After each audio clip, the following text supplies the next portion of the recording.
Right, hello, grade 10s. Functions, lesson 2. Today we're going to investigate the effect of the value of q. Now, q is this 3 or minus 2. Q is that value that you say y equals to x plus q or y equals to x minus q. Right, so let's see what is its influence when you have to sketch a linear graph. So for s equals to 3, so what we do is we let x be 0. And once we let x be 0, we get y equals to 3. Right. So it's this point here, 0 and 3. Then in this graph, well, of course, so if x is 1, then we just put the 1 in there. X is 1, and we get a 4. And that is how we get the 2 points, right? So the line passes through 0 and 3, and 1 and 4.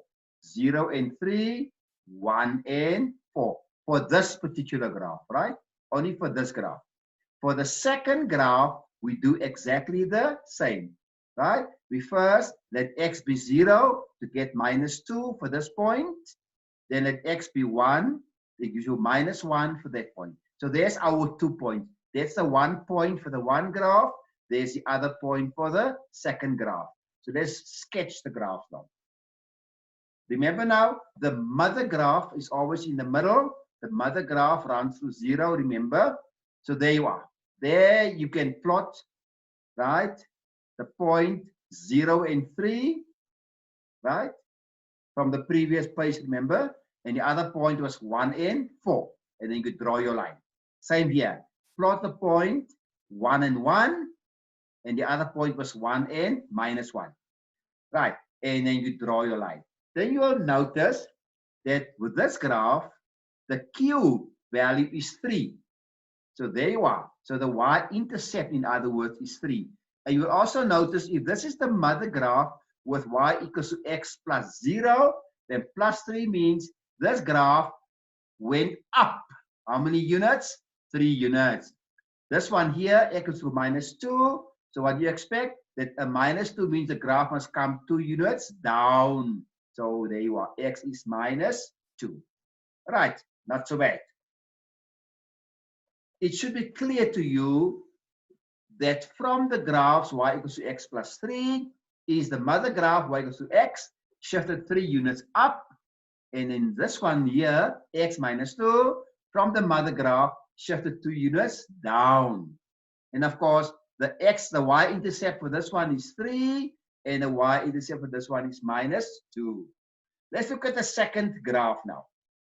Consider the graph y equals to minus x plus 1 and y equals to minus x plus 2. So again, by using the same method up here, let x be 0, let y be 0. You can apply that method again. I'm not going to repeat it. Do it again, and then you'll be able to sketch the graphs. And you'll notice these graphs lies in another direction. Because now the mother graph is y equals to minus x.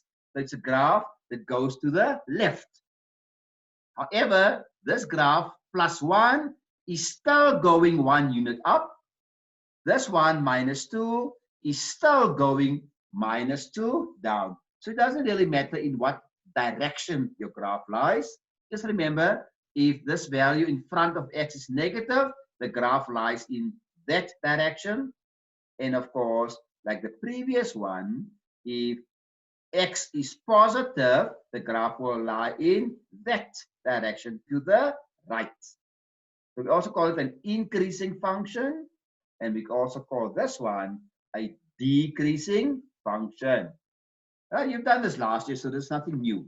It should be clear to you from the graphs that y equals to minus x plus 1 is the line y equals to minus x shifted 1 up.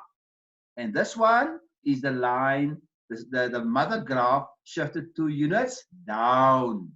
Plus 1 is still the y-intercept, and minus 2 is still the y-intercept. So in conclusion, the value of q in this equation, y equals to ax plus q, determines the shift of the graph, y equals to x, which is mother graph, up or down. So that means if q is a plus, it will go up.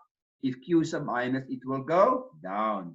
And look at the example quickly. draw this graph, immediately if you see a -2, you must know the graph lies from left to right. It's a decreasing function.